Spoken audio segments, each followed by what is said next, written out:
Hello and welcome back to the Workbench. This is where we discuss ceiling fan history, trivia, and technical information. Today we've got a fun topic I've been keeping in my back pocket for quite some time, for when I had time to go through it all and didn't have any other up-and-coming Workbench content that was... Hello and welcome back to the Workbench. This is where we discuss ceiling fan history, trivia, and technical information. Today we're going to talk about a topic I've had in my back. Hello and welcome back to the Workbench. This is where we discuss ceiling fan history, trivia, and technical information. Today we're going to talk about a topic I've had in my back pocket for quite some time, ceiling fan lawsuits. And this has always been something that I've kind of researched because it's come up in conversation about various manufacturers, and for that matter, manufacturers I've worked for over the years. But lawsuits are notoriously hard to research if you don't have access to a law library. And so what had happened was, when I was researching the Homestead video, there was a denotation on the Homestead or the Casablanca Wikipedia page saying that Homestead was party to a lawsuit. I'd never heard that before, and so I decided to go digging. Nobody else I knew had ever heard that before. So I signed up for LexisNexis, which is the biggest online law research library, so I could search every single case that was on record. And sure enough, there was not a single case involving Homestead products, so apparently whoever added that to Wikipedia was just making that up, which I guess you can still do on Wikipedia. I thought that was pretty much prevented, but apparently not. So somebody made that up and put that on Wikipedia. However, while I had the LexisNexis membership, I decided it would be a good time to research all lawsuits involving ceiling fans. And I'm going to share the most relevant ones here today. When I say most relevant, what I mean is the vast majority of lawsuits involving ceiling fans were contractor disputes. Somebody suing a contractor either because they didn't do a work, or they did shoddy workmanship or something like that, or they didn't deliver what they were supposed to. Simple lawsuits involving people buying and selling and stuff like that. So what I have reduced it down to is civil cases involving fan companies, not contractors, not third parties, etc. There is one exception to that, and I promise if you make it all the way to the end of the video, it will be worth your while. The exception is one of my favorites. So let's start. We're going to go in chronological order. The first ceiling fan manufacturer civil case I could find was Flambeau Products Corp versus Georgetown Fan Company. If you guys remember Georgetown Fan Company, I may do a separate video on them. They made those gear-driven, cheap fans that kind of looked like a heat cycler. They were actually made 45 minutes from here in a place called Baraboo, Wisconsin. So this was a very simple case. They were unable to deliver 2 purchase orders of 5,000 fans each for a total of 10,000 fans. And the president of the company, Mark A. Hogan, was held personally liable because I assume the company had folded by that time. That's 1982. 1983. Fanfare Incorporated versus Fourdel Industries. Fanfare bought paint machines for the purpose of painting wooden blades, and the machines couldn't paint wood. And so, again, I'm just going to show you the basics of these cases. You can research them yourself if you want to find out more. But the long and short of it is that they were claiming fraud, that they had been, duped into believing that the machines would paint wood. And they didn't, in fact, paint wood. And I believe they lost the case. Okay, 1984, this is a lawsuit that a lot of us have heard of, especially if you watch these Workbench videos. This is the beginning of the end of Gulf Coast Fans as a separate entity prior to them becoming a part of Dan's Fan City. Gulf Coast Fans Incorporated versus Midwest Electronics Importers Incorporated for breach of contract. Gulf Coast was providing customers with plastic down rods instead of steel. I don't know if you guys remember, I did mention this in the, I believe, the Demco video. So what had happened was, Dinway, doing business as Demco, was the original supplier for Gulf Coast Fans, and there were multiple middle people in between. There was an exporter called PAX, P-A-X, and there was an importer called Midwest Electronics. and it was supposed to be an exclusive deal, that Dinway would be the only provider of Gulf Coast fans going through Midwest, going through PAX, etc. And what happened was Gulf Coast traded hands a few times, and the new owner basically didn't want to abide by the past agreements, not to mention that they couldn't keep up with demand. You know, ceiling fans were becoming so popular, Dinway couldn't make enough for Gulf Coast. So the new owners of Gulf Coast went to some different suppliers, etc., and breached that contract. And what was also happening was in order to cut costs, instead of importing steel down rods with the fans, they were adding plastic down rods to the fans in the U.S. And so basically it was a complicated contracts case, and who breached the contract first. And it was found that Gulf Coast breached the contract first by changing the product, by using the plastic down rods instead of the steel down rods, which did result in fans falling. One famously at an airport, it fell on a customer. And yeah, so that was 1984. Also in 1984, Casablanca sues Tandy Corp being Radio Shack, claiming that Tandy was selling fans represented as being made by Casablanca in their stores. Tandy claimed that they had no knowledge of the stores doing such. Maybe a salesman was saying that or something like that, but it wasn't a company policy. And as a result of the case, Tandy was prohibited from using the terms Casablanca, Casa, or CS. There was no monetary judgment. So I didn't even know that Tandy sold ceiling fans. So I definitely am going to go back and do some research on that, and maybe we'll have a Workbench video on that. I definitely loved Tandy and Radio Shack as a kid. Okay, this is one of my favorites here. 1985, Quoizel versus Moss. David Moss copied Quoizel's lighted housing designs. I'm sure many of us have seen Moss lighted housing fans. They were essentially a copy of Quoizel, who originally patented the lighting housing design. Okay, there's lots of lighting housing knockoffs, no big deal, right? Well, in his promotional material, David Moss had used pictures of Quoizel fans instead of his own. So he was selling his fans, but using pictures of Quoizel fans. And on top of that, he countersued Quoizel, claiming that their patent was invalid in the first place.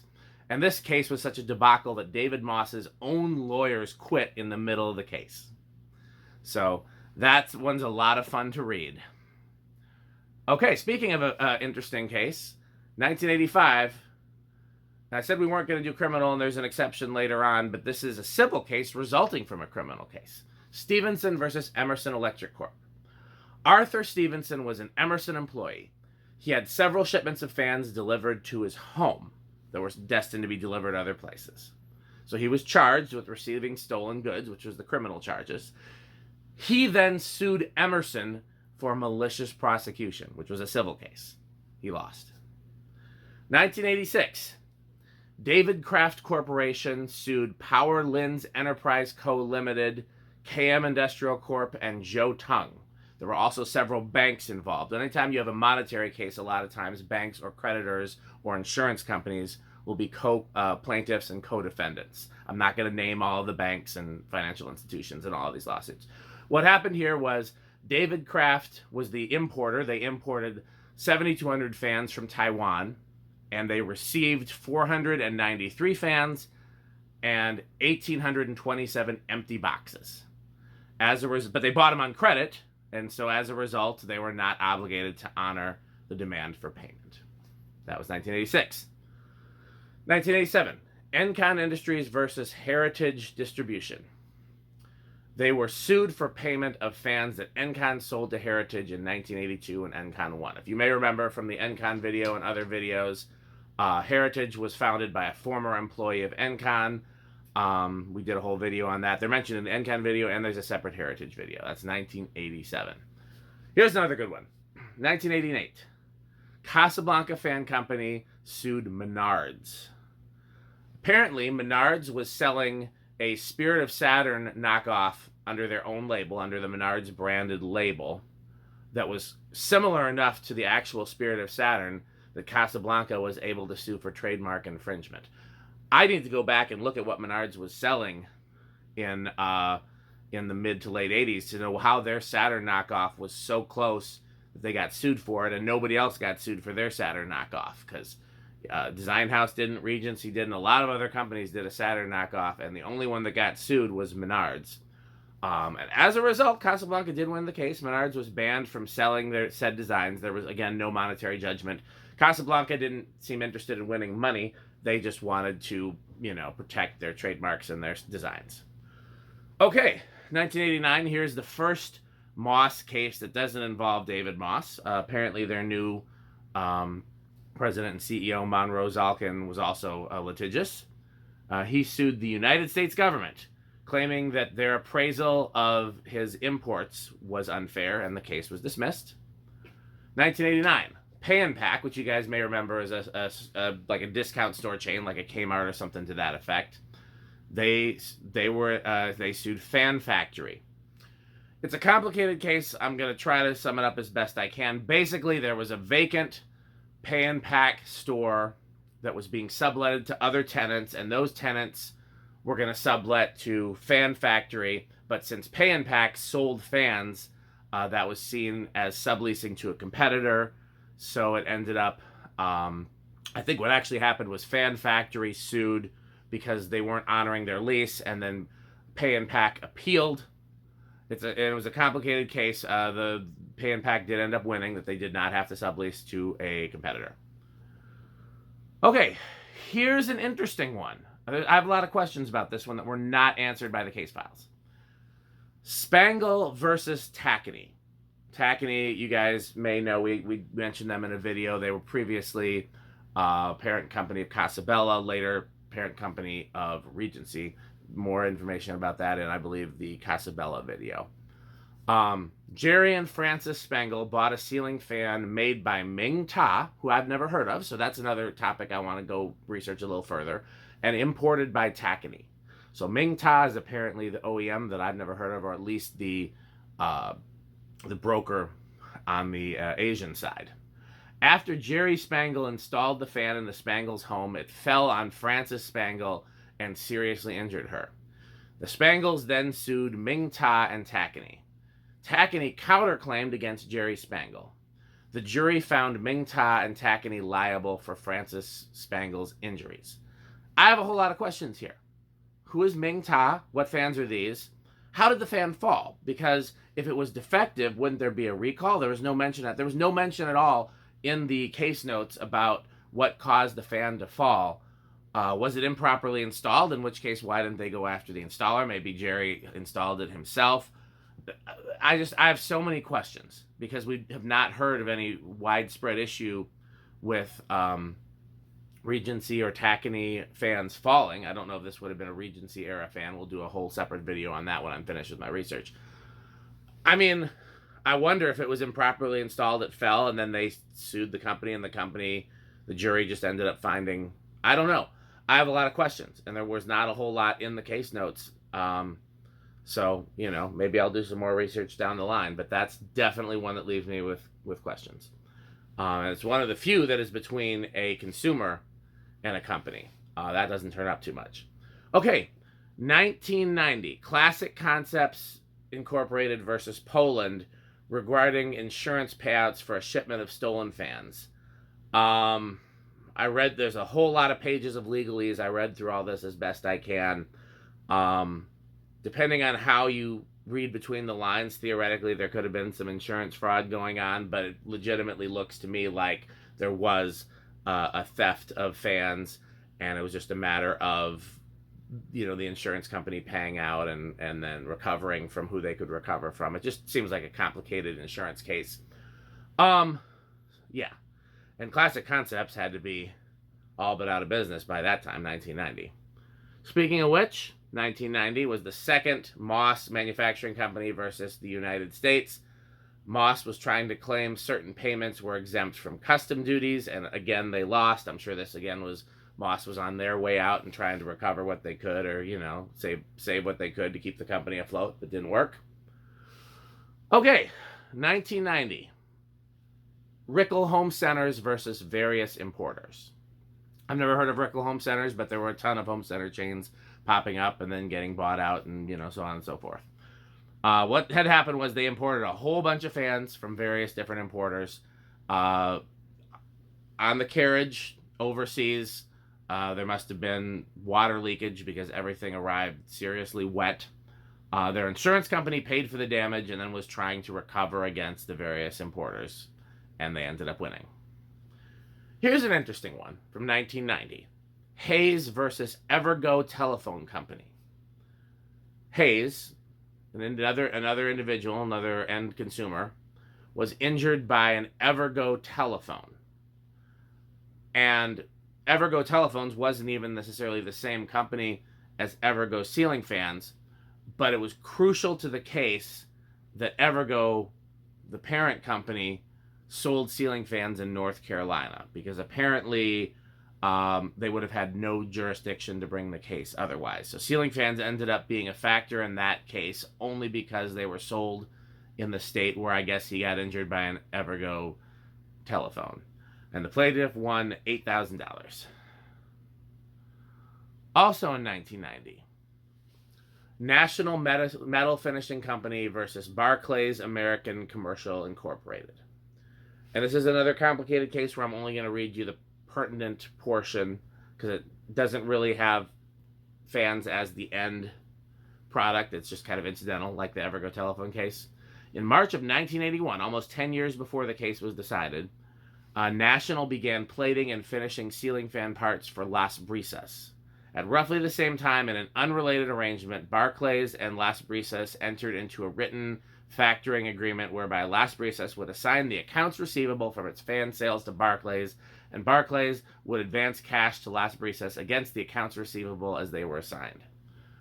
Okay, and the rest of the case is just more legal and financial gibberish to that effect. But essentially, it was a financial case among two parties that met because they were both doing business with Las Brisas. And Barclays ended up winning against National Metal Finishing, which was the plating company. Okay, here's another one where I want to find out more. Markowitz versus Home Depot. You may remember Richard Markowitz as the founder of Key Largo. A customer sued Home Depot after a fan fell on her, and Home Depot sued Richard Markowitz since Key Largo was out of business. Richard Markowitz appealed, which is the case that ended up in LexisNexis. That's why it says Markowitz v. Home Depot. Home Depot ended up winning both in the initial case and the appeal. There was a recall on both Key Largo and non-Key Largo branded fans sold at Home Depot. They were sold under Key Largo, Saf, Homer, and I think one other name. I talked about that in the Key Largo video, and I'm going to do a video on recalls. So it's very interesting that the customer sued Home Depot, which then, instead of going after Key Largo, which was by then out of business, went specifically after Richard Markowitz and won. I really want to find out more about Richard Markowitz. Have not been able to find out more.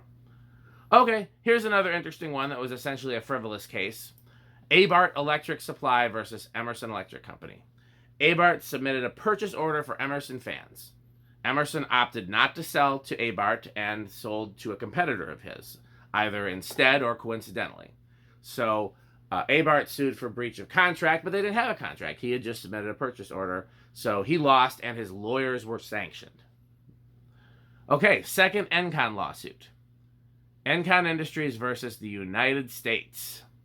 So I've talked about it in various videos. There was an International Trade Commission decision on import duties. It was called, the report was called Ceiling Fans from the People's Republic of China. You can find that PDF online and various government websites. I believe they still use it to this day. And a number of ceiling fan manufacturers participated in the research that resulted in that report, which resulted in that International Trade Commission decision that factored into how ceiling fans were taxed on import. And Encon sued because they felt this decision ended up being favorable specifically to Lasco, which was the only low-end manufacturer that imported parts separately from overseas and assembled here. We've talked about that before as well. Encon lost. Coincidentally, or perhaps not coincidentally, also in 1992, Lasco sued the International Trade Commission. They were also not happy with the report. And the decision sustained, which is a legal term meaning that anything that's found can't be used. So it's not the same thing as dismissed. It just means we're, 1994. Beverly Hills Fan Company versus Royal Sovereign Corp. By the way, I've been working on a Workbench video for Beverly Hills for months now. There's just a few missing pieces I really want to try to fill in before I do the video, because there's just some really big unanswered questions that I really want to answer. If I can't answer those questions, I'll do a Workbench video with what we have, and it'll be one of those where we have more questions than answers, which are still interesting, and perhaps sometimes they result in questions getting answered. Anyhow, Beverly Hills Fan Company sued Royal Sovereign Corp for copying one of their designs. They initially lost and won on appeal. 1994, Encon's in the courts again. They're once again trying to dispute the International Trade Commission report ceiling fans from the People's Republic of China. The U.S. at this point basically said, hey, Encon, you could have been one of the companies that participated in this report. We had representatives from Lasco, from Wingtat, from CEC, from a lot of different fan companies were there. You could have been there. You got nothing. And it was dismissed. Also in 1994, Lasco Metal Products once again sued over the same report that they were a part of. And they lost. Okay, here's the one that I have the most information on, because there's no easy way to sum this up without leaving out some stuff. And I think this one's going to be of interest to a lot of people, because we got a lot of fan collectors that are really into Casablanca and the legacy of Casablanca and what happened to them over their years, and Burton and all of that. So I'm going to go into a little more detail here than I have up until now, and I've got some text I'm going to read as well from the case. Jordan Schnitzer, a Portland, Oregon businessman, hired a firm called Bear, Stearns & Company to locate a profitable corporation that he could purchase and merge with his unprofitable corporation in order to obtain tax benefits. So this is a thing you can do, and this is, in my opinion, one of the flaws in capitalism, is if you've got an unprofitable company, you can buy a profitable company and essentially tank the profitable company in order to keep you from losing your unprofitable company. And he was specifically looking to do that, and he hired a firm to locate the perfect company to be his scapegoat. And the firm directed him to Casablanca Industries, a California manufacturer of ceiling fans. In December of 1988, Schnitzer approached General Electric Capital Corp for financing for a leveraged buyout of Casablanca. That basically means forcing a buyout of Casablanca. GE Capital agreed to provide a loan for the acquisition. By June, Schnitzer had successfully completed his offer and merged his failing corporation with Casablanca. In the interim, Casablanca's fortunes had been declining. Casablanca's April sales were only $7.88 million compared to projections of $10.19 million. May and June sales were also below projections. During this time, Burton was the CEO of Casablanca and Jerry Holland was the president. Casablanca filed for bankruptcy a little over a year later. And so the claim at the crux of this lawsuit, because remember, this is, did I say this? Paracon Financing versus GE Capital, Jordan Schnitzer, Burton, and Jerry Holland. So a financing company, an investment company, is suing GE Capital, Jordan Schnitzer, Burton, and Jerry Holland. So the crux of their claim was that GE Capital knew of Casablanca's poor quarterly sales results and failed to disclose them. So this was the investors suing everybody else, saying, hey, you guys knew this was going to be a bad decision and you didn't make it clear to us. And they sued not just Casablanca, which was by then owned by GE Capital, not just Jordan Schnitzer, the guy that merged it with his tanking company, but also Burton, Jerry Holland. All of them together were sued by the investors. And the investors lost on everything but a technicality. They won on a technicality lost on everything else, and did not recover anything. And the conclusion of the court was that general predictions were not actionable misrepresentations. In other words, by somebody saying, oh, I think the company's not doing as well, is not the same thing as misrepresenting the company. So, that was a big part of the first, I guess maybe not the first, but the first big decline of Casablanca as a publicly traded company. And again, I could get into, my whole thing about why publicly traded companies are almost never good. Privately owned companies have a better chance. But again, it comes down to when something is a publicly traded company, you're now answering to investors, answering to shareholders instead of your customers, your consumers, your employees, etc. Okay, so we have one more civil case, and then I'm going to give you the prize. In 1997, Emerson Electric Company sued Encon Industries. Emerson alleged that Encon infringed on their patented 3-speed control system, and Emerson won. So that's another one I have questions about because they didn't actually cite the patents. And I'd like to know exactly, because lots of companies use 3-speed controls, so what exactly did Emerson win on? But, yeah. So let's get to the fun part. This is the only criminal case that I'm going to talk about, other than the ones that were partial to a civil case. This is the only case that has nothing to do with a fan manufacturer. When I was going through these case laws, it was just too good not to mention. So, the case was from 1982, and it dates back to 1978. In April, I'm going to read the whole thing. In April and May of 1978, the defendants conspired to stage a fake accident at Bananas Cafe in Dallas. This is the criminal conviction, by the way, the United States versus Nichols. Whenever it's a federal case, it'll be the United States versus the person that they're attempting to put in jail. If it's not a federal, if it's a state case, it'll be the state of Wisconsin, the state of whatever versus, and so on and so forth. This is a federal case, so it's U.S. v. Nichols.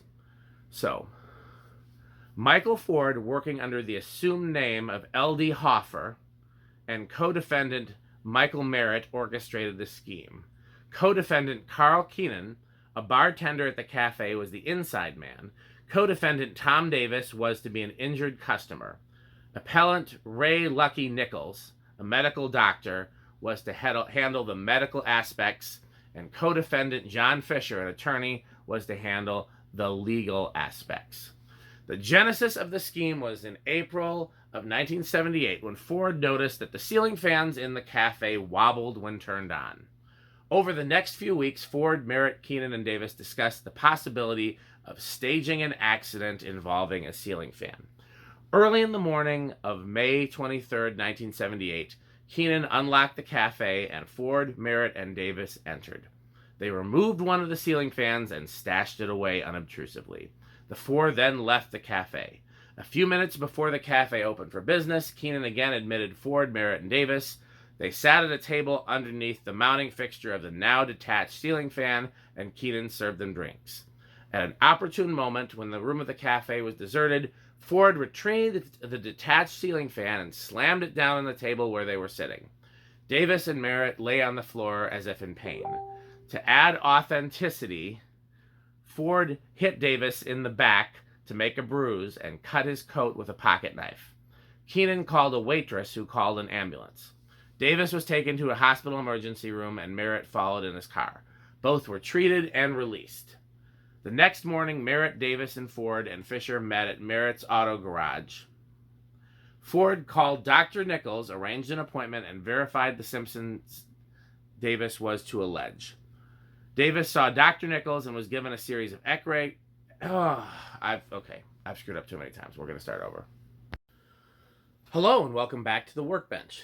This is where we discuss ceiling fan history, trivia, and technical information. Today we've got a fun topic I've been keeping in my back pocket for a while: ceiling fan related lawsuits. So, I'll start this with a disclaimer. I'm not a lawyer. I've never been a lawyer. I've represented myself successfully in court multiple times, but that's the closest I've ever come to going to law school. So in me reading all of this case law, I may have gotten some of it wrong. Legalese is very complicated. So that's the disclaimer. So here's the backstory. If you watched the Homestead Products video, I made reference to a claim in the Casablanca Wikipedia page that Homestead was involved in a lawsuit. Now, I'd never heard anything like that before, and the Wikipedia page offered no citation, and I couldn't figure out who made the edit. So I decided to get a subscription to LexisNexis, which is the, biggest, most official online law library, and go and search for that Homestead case. Couldn't find it. As far as I know, it doesn't exist, so I guess whoever edited the Wikipedia page just made that up, or maybe somebody told them incorrectly, and, so on and so forth. But while I had the subscription, I decided to search through what other lawsuits involved ceiling fans. So, and I thought I would summarize them for you. And there's some interesting stuff here. So, second disclaimer is the vast majority of lawsuits involving ceiling fans have nothing to do with ceiling fan companies, and with rare exception, we're not going to talk about those. Most of the time, most lawsuits were somebody suing their contractor suing the customer, negligence, non-payment, that sort of thing, not completing the job, the fan falling, and it was clearly the contractor's fault, so on and so forth. So we're not going to talk about any of those. We're also not going to get into criminal cases, with a couple of exceptions.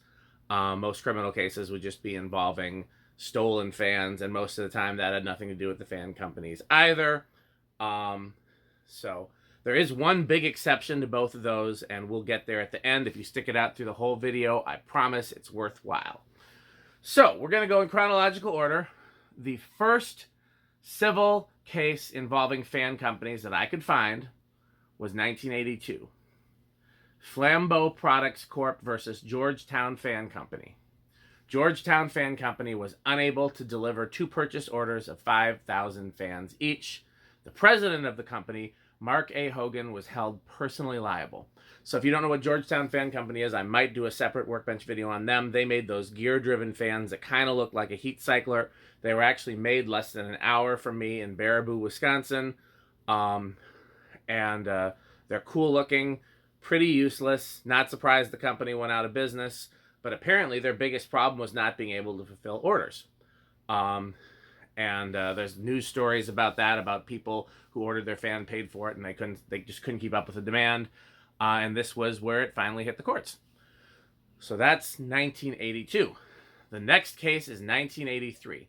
Fanfare Incorporated versus Fourdel Industries Limited. Fanfare bought paint machines for the purpose of painting wooden fan blades. Fanfare was a company that made wooden fan blades. They didn't make whole fans, just the wooden blades. That's all they did. And when they received their machines, they were not able to be used to paint wood. And so this was essentially a fraud case where they defrauded by, did the company claim that they could paint wood, or was there a misunderstanding, and they ended up losing. Buyer beware. The next case is 1984, and this is one we've talked about before. This is Gulf Coast Fans versus Midwest Electronics Importers for breach of contract. So, we talked about this a little bit in the Dinway video, because there were multiple parts to this case, but this was essentially the end of Gulf Coast as a separate brand. Leading up to this, what had happened was Gulf Coast had made an agreement with Midwest Electronics Importers, who had made an agreement with PAX, which was an exporter in Hong Kong, who had made an agreement with Dinway. So the Dinway fans, doing business as Demco, would be the exclusive supplier for Gulf Coast fans. And a couple things happened there. First of all, Gulf Coast changed hands multiple times, and the new owner just basically didn't give a fuck about existing deals and agreements and contracts. Part 2 was that Dinway could not keep up with the demand. They were ordering more fans than Dinway could make, so Gulf Coast, under the new ownership, started just going to whoever to supply their fans.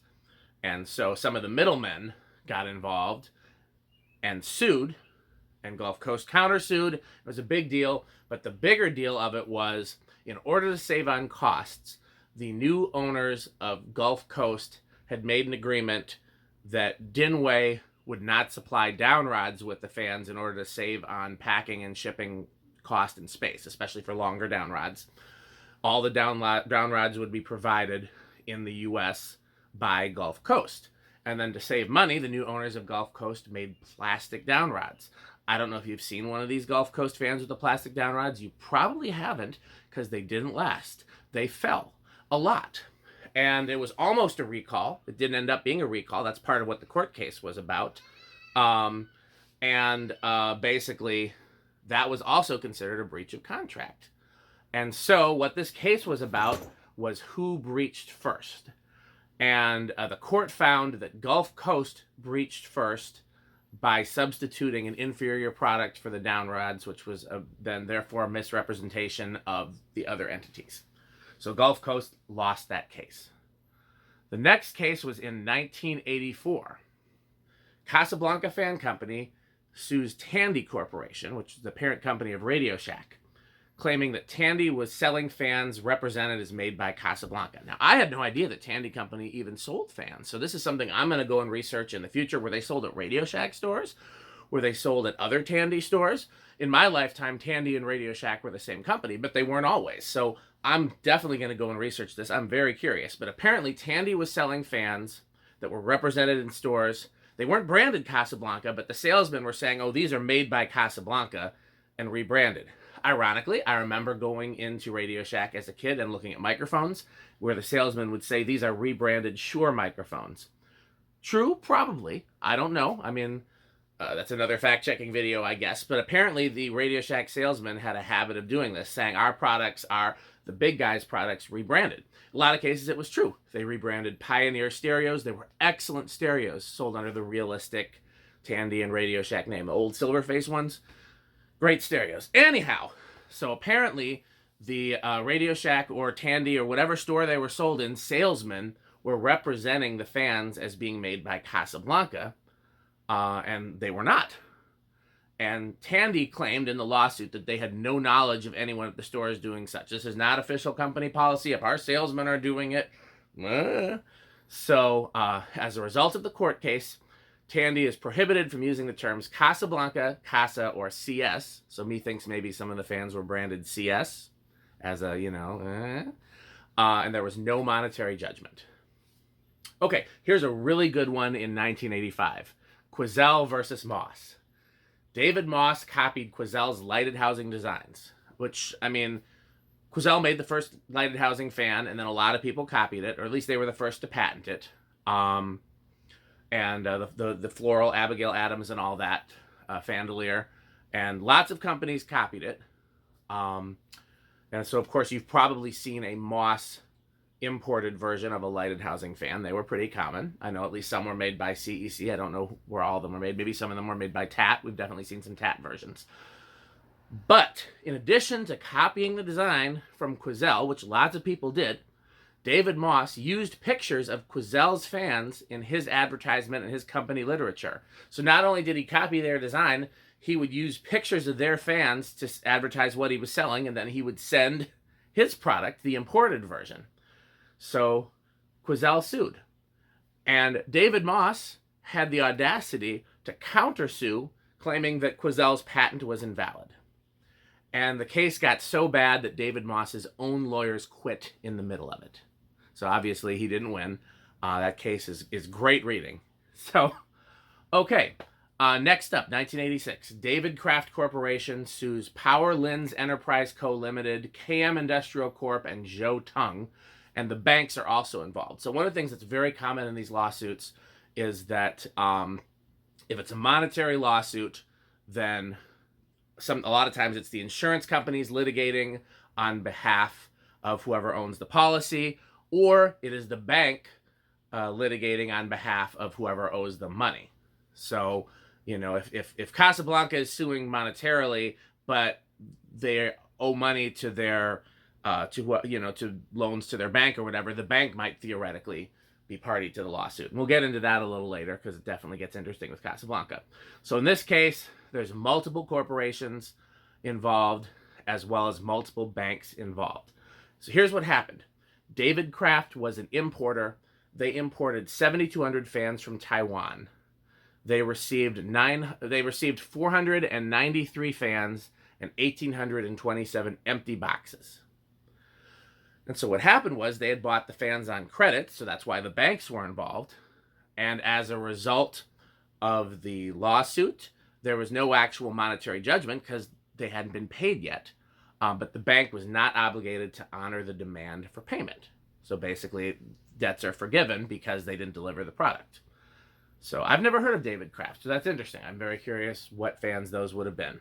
And they would have come from Powerlands Enterprise and KM Industrial Corp and Joe Tung, which usually it's not the factory themselves. Usually it's another middleman on the other side of the ocean, but you never know. Sometimes they sue the factory as well if they know who it is. A lot of times they don't.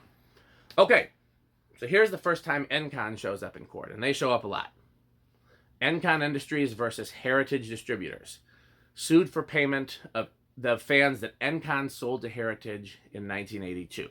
So you may remember that Heritage was founded by an ex-Encon employee that branched off and started his own company using Encon fans and other fans. We did a whole Workbench video on Heritage. We talked about the two different unrelated Heritage companies, etc. So apparently, Heritage never paid Encon for their fans. Encon won that case. Here's another really good one. In 1988, Casablanca Fan Company sued Menards because Menards was copying the Spirit of Saturn and their copy was too good. So I'm very curious about what Saturn copy Menards was selling in 86, 87, 88, right before that lawsuit, because there were a lot of Saturn copies. Casablanca only sued one copy, and that was Menards. And so Casablanca sued Menards for trademark infringement. Menards was banned from selling that fan, those designs, and there was, again, no monetary judgment. Casablanca wasn't necessarily looking out for monetary judgments. They weren't interested in money. They were interested in protecting their designs and trademarks. Okay, 1989, Moss is back in court, this time without David Moss, this time with Monroe Zalkin. We talked about him taking over Moss. Moss Manufacturing sued the United States government over the appraisal of imported products. They claimed that they were unfairly appraised. The case was dismissed. Also in 1989, Pay and Pack versus Fan Factory. So Pay and Pack was a big box discount store like Kmart or something like that, and they sold fans, and apparently they had a vacant Pay and Pack building that they were leasing to other tenants, and one of those tenants wanted to sublet to a store called Fan Factory that sold fans.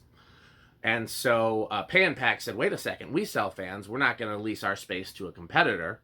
And so they did not honor the lease agreement. It ended up in court. Pay and Pack ended up winning. They said basically they don't have to honor the sublease agreement to a competitor. So that was that case. Now here's another really interesting one. Also in 1989, Spangle versus Tacony. This is one of the few cases that involves a consumer. You very rarely see consumers suing the company. Jerry and Francis Spangle bought a ceiling fan made by Ming Ta and imported by Tacony. After Jerry Spangle installed the fan in the Spangles' home, it fell on Frances Spangle and seriously injured her. The Spangles then sued Ming Ta and Tacony. Tacony then counterclaimed against Jerry Spangle. The jury found that Ming Ta and Tacony were liable for Francis Spangle's injuries. So I have a lot of questions from this one. First of all, who's Ming Ta? They're allegedly the manufacturer of the fan. I've never heard of them, which obviously doesn't mean they don't exist. There's a lot of manufacturers, but they also could have been a middleman representing themselves as the manufacturer. That happened a lot. What fan was this? Tacony in the early 80s was Casabella, and they also relabeled some SMC products. Tacony in the 90s was Regency. This was in 89, so I don't know what fan this would have been. And there was no recall. There was no other evidence of any problems with Tacony fans falling, anything like that. So what caused the fan to fall? There's nothing in the case about that. Methinks it was probably improperly installed, and the jury just found, the company liable I don't know. I have questions. I can't find the answers to them, at least not in the case law. So that one's very interesting. Okay, 1990. Classic Concepts Incorporated versus Poland regarding insurance payouts for a stolen shipment of fans. It's a complicated case and involves money and insurance companies and things like that. Basically, it looks like somebody tried to deliver a shipment of fans. They couldn't deliver them. They got stolen. The insurance company paid. The insurance company's trying to recover. At worst, it was some insurance fraud involved. At best, it was, a legitimate thing that happened that, ended up being not great for everyone because they ended up in court. 1990, Moss is again in court, again suing the United States, again trying to claim certain payments were exempt from customs duties. Basically, they were trying to say they didn't have to pay customs on certain things because this is for that and this and that, and and they lost the case. Moss was kind of on their way out at that point.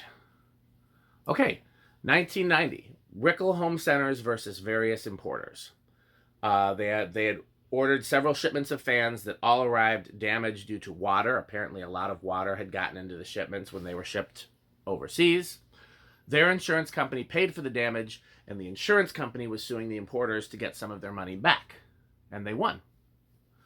Here's another really interesting one. Hayes versus Evergo Telephone Company. Someone was injured by an Evergo telephone.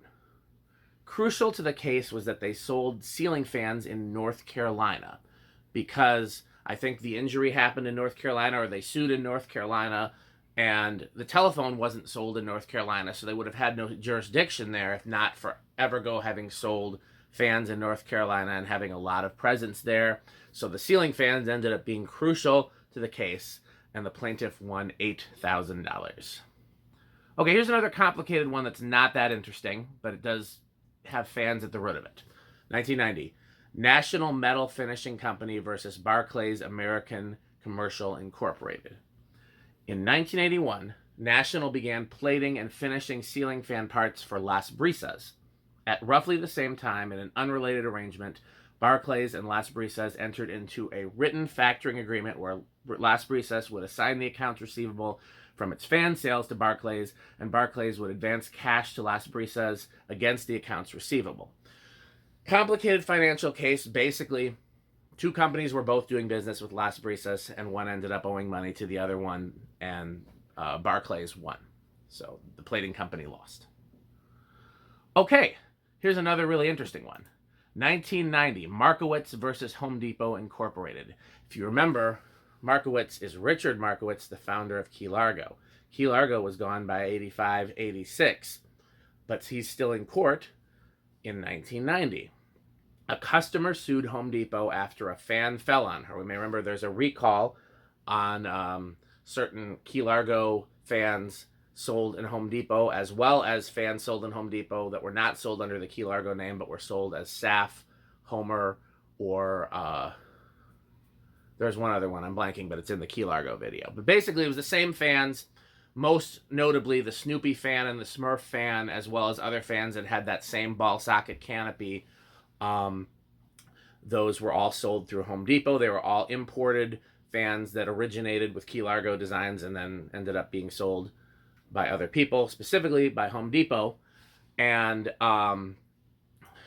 so a fan fell, multiple fans fell, but in this case, a particular fan fell, and the customer sued Home Depot, and Home Depot sued Richard Markowitz because Key Largo was not in business anymore. Home Depot won that case.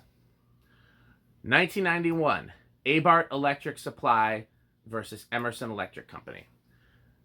A-Abart submitted a purchase order for Emerson fans. Emerson did not fulfill their purchase order, but instead sold to a competitor of theirs. And I guess he was claiming that they breached contract with him by selling to the competitor, but he never had a contract. He just submitted the purchase order, and they were under no obligation to fulfill it. So this was seen as very much a frivolous case, and his lawyers were sanctioned. 1992, Encon Industries versus the United States. Encon challenged the International Trade Commission decision on import duties, claiming that they were favorable to Lasco, Lasco being the only low-end manufacturer that imported parts and assembled here. Encon lost. So there was an International Trade Commission decision. There was a report made on importing ceiling fans. The title of the report was Ceiling Fans from the People's Republic of China. It's from the early 90s. You can find it online. A lot of manufacturers participated in the research that yielded that report. I've read it. It's a cool report. Highly recommend looking it up. We've mentioned it in a lot of these videos. But a lot of companies sued afterwards because they weren't happy with the results of that report. And they sued the government. Encon was the first. Ironically, Lasco was the second. And that decision was sustained. In 1994, Beverly Hills Fan Company versus Royal Sovereign Corp. I'm going to do a whole Workbench video on Beverly Hills. There's just some holes I'm trying to fill in because there's a lot of mysteries surrounding them. And I want to try to solve as many of those as possible before I do a Workbench video on them. But I'm going to. It's in the works. And if I can't solve those mysteries, I will still do the video with questions outstanding. But in this case, they sued Royal Sovereign Corp for copying one of their designs. They won on appeal. Okay, Encon's in court again over that Ceiling Fans from the People's Republic of China report. This is 1994. Encon is again objecting to the International Trade Commission report. And the U.S. basically said at this point, Encon, we invited all ceiling fan manufacturers to participate in this project. You could have participated in the report. You don't have a leg to stand on. Case dismissed. Okay, 1994. Lasco Metal Products is again suing the United States for the same, challenging the same agreement, and they again lost. I think it's very interesting that Encon was in court saying, hey, this report's too favorable to Lasco, and then Lasco was also in court saying, hey, it's not favorable enough to us, and they both ended up losing. So, okay, so here's a really big one. I'm going to go into more detail about this one than I have in any one up to this point, because I don't think there's any way to fully understand it without going into more detail. And I think this particular case will be of interest to a lot of fan collectors because I know a lot of people particularly care about the history of Casablanca. So this is 1995. Paracore Finance Incorporated versus GE Capital, Jordan Schnitzer, Burton Burton, and Jerry Holland. That's the case. Here's the synopsis. Jordan Schnitzer, a Portland businessman, hired Bear Stearns & Company to locate a profitable corporation that he could purchase and merged with his unprofitable corporation that he already owned in order to get tax benefits. So he basically wanted to find a company that was doing well, merge it with his company that wasn't doing well so he could get some tax benefits and, you know, maybe a little bit kind of tank the company that was doing well. He was directed to Casablanca Industries, a California manufacturer of ceiling fans. In December of 1988, Schnitzer approached General Electric Capital Corp for financing for a leveraged buyout, a forced buyout of Casablanca. GE Capital agreed to provide a loan for the acquisition. By June of 1988, June of the same year, Schnitzer had successfully completed his offer and merged his corporation with Casablanca. In the interim, Casablanca's fortunes had been declining. Casablanca's April sales were only $7.88 million, compared with projections of $10.195 million. May and June sales were also below projections. During this time, Burton Burton was the CEO of Casablanca and Jerry Holland was the president. Casablanca filed for bankruptcy over a little over a year later in 1990. The claim is that GE Capital knew that Casablanca was declining, knew of their poor quarterly sales results, and failed to disclose them. So this is the investors suing GE Capital, Jordan Schnitzer, Burton Burton, and the president of Casablanca. They're all suing, the investors are all collectively suing everybody involved in Casablanca, saying, what are you talking about? We're not making enough profits on this investment. The investors lost on everything except a technicality. They won on a technicality, but they did not recover anything. And the determination made by the court was, and this is a quote, general predictions were not actionable misrepresentations. Okay, here's the last civil case, and then I have a special treat for you for sticking with me through the end. 1997. Hey guys, welcome back to the Workbench. This is where we discuss ceiling fan history, trivia, and technical information. Today we're going to cover a topic I've had in my back pocket for a while: lawsuits involving ceiling fan companies. So, here's a little backstory on how I got all this information. So, if you watch the Homestead video, I made mention of how in the Casablanca Wikipedia page, it mentions that Homestead was involved in a lawsuit that was part of the end of their company.